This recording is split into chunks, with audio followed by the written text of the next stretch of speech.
Lapu-Lapu City Mayor Junard Ahong Chan mitataw ngang upat ka mga nadugang nga mga Delta variant cases sa Lapu-Lapu City kauban sa mga samples nga napada ni atong buwan pa sa Abril ug dili mga bag-ong kaso.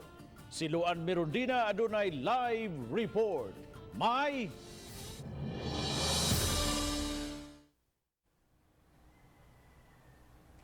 Yes, Bob, sama sa Cebu City ug Mandaue City, padayon usab nga nagsaka ang mga kaso sa COVID-19 sa Lapu-Lapu City ug sagad sa mga nakalas kadtong wala mabakunahi. Adunay 105 ka mga upunganon nga naka-confine karon sa tulo ka mga tambalanan sa Lapu-Lapu City tungod sa COVID-19. 89 kanila nakasinati og moderate symptoms, samtang 16 ang severe ug critical kun talandugon ang kahimtang. Apan ang nakapaalarma sa mayor kay sulod lang sa unom ka adlaw sa buwan sa Agosto, 18 na ang namatay ug pulos kini wala pa mabakunahi. Ang mga namatay nagpangidaron og 30 ngadto sa 80 anyos. Dili kita angay mo kumpiyansa, no, kaya kanang 18 taas na kaayo siya, no, nya ang tanan atong nadiskubrihan silang tanan walay bakuna. Sa pikas bahin, gitataw usab sa mayor nga ang nadugang nga upat ka mga Delta variant cases nga gipagawa sa DOH-7 niadtong Biyernes kauban ra sa mga samples. Diin migawas nga may 19 usab ka mga Delta variant cases sa Lapu-Lapu City. Sa kinatibukan, aduna nay 23 ka mga Delta variant cases ang nakbayan nga nahimutang karon sa napo ka mga barangay.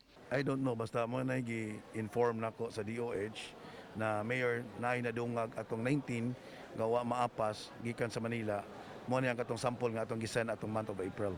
Apan dili makakonfirmar si Chan kung may nakalas ba tungod sa Delta variant ug ang edad usab sa mga nahisgutang pasyente.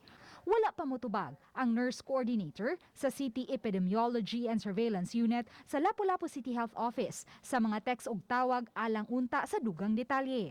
Karong adlaw, may 69 ka mga bagong kaso sa COVID-19 nga natala hinungdan nga miabot na sa 1,416 ang mga aktibong kaso sa dakbayan.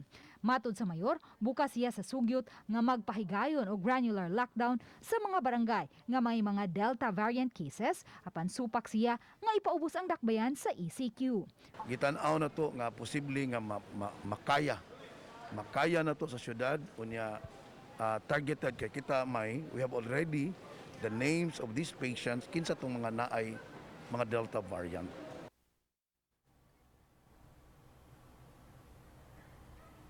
Bob, karong hapon magtigom ang mga mayor sa Tri-Cities uban ni Governor Gwen Garcia ug kadagkuan sa DOH-7 aron ilang tun-an ang mga laka nga buhaton ning padayong pagsaka karon sa mga kaso sa COVID-19 bisan pa man kun gipaubos sa MECQ ang tibuok lalawigan sa Subo sulod na sa usa ka semana. Bob? dahil salamat Luan Mirondina sa imong live report.